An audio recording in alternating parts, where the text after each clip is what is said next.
Welcome to the start of day 3. Adam walks Tasmania. I'm feeling very Caesar-esque this morning. If you follow me as I head up this little embankment, you will see this is the Rubicon River, and I have just crossed the Rubicon. Unfortunately, if you also look slightly to the left, you will see a mesh fence railing trying to hold a metal railing in place. Somebody's crashed into that.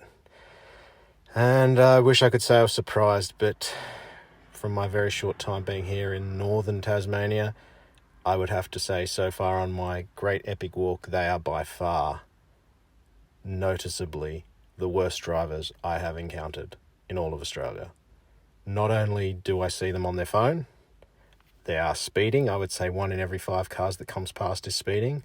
I've seen cars going down the wrong side of the road. I've seen... And not a tourist, mind you, like a farmer's truck. Wrong side of the road. I've seen people overtaking on double lines. I've seen people driving at nighttime without headlights on. Just absolutely crazy stuff. And there is, recency bias and all sorts of cognitive bias that humans have. This is not it. I was a bus driver for 15 years.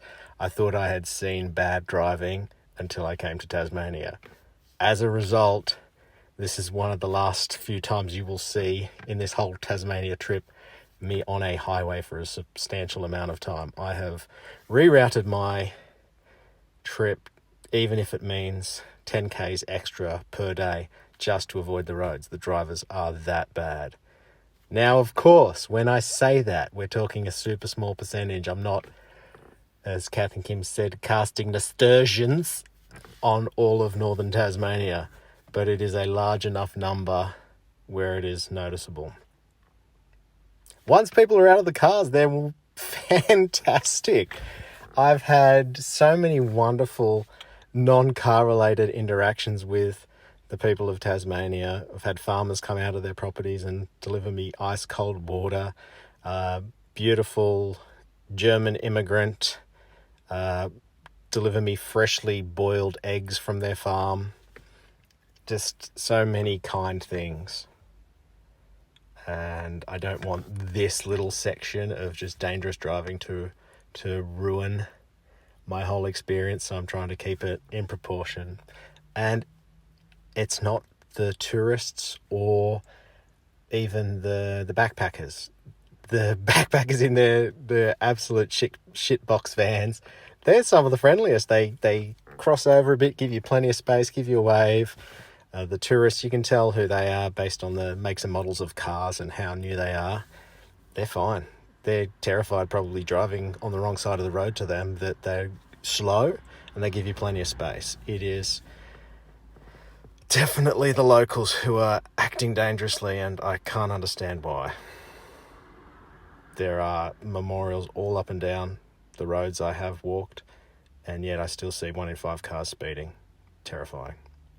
Alright, that's enough negativity for this channel, as I'm treating this YouTube page more like a diary than a form of entertainment. I wanted to record that just so I remember. Here's to a fantastic rest of the trip around Australia, and thank you for your attention and time.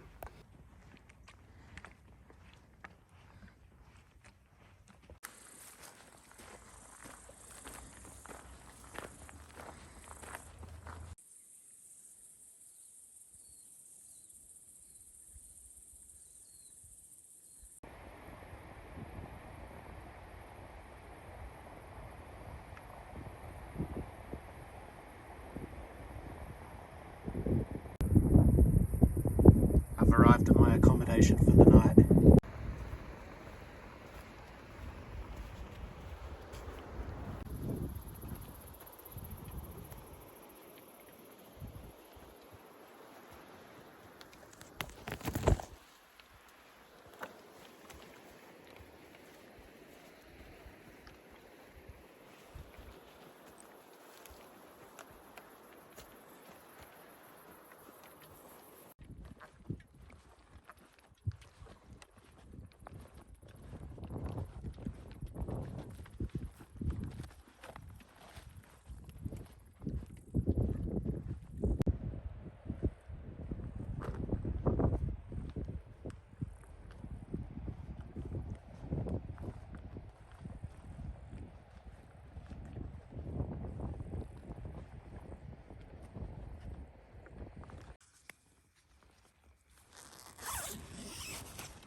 I've taken the cover off my tent so I can look at the stars tonight.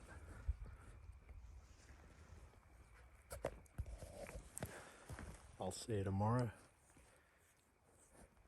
and I'll put some clothes on to protect me from the sun. But until then, I'm one with nature. Nah, just kidding, I've got pants on.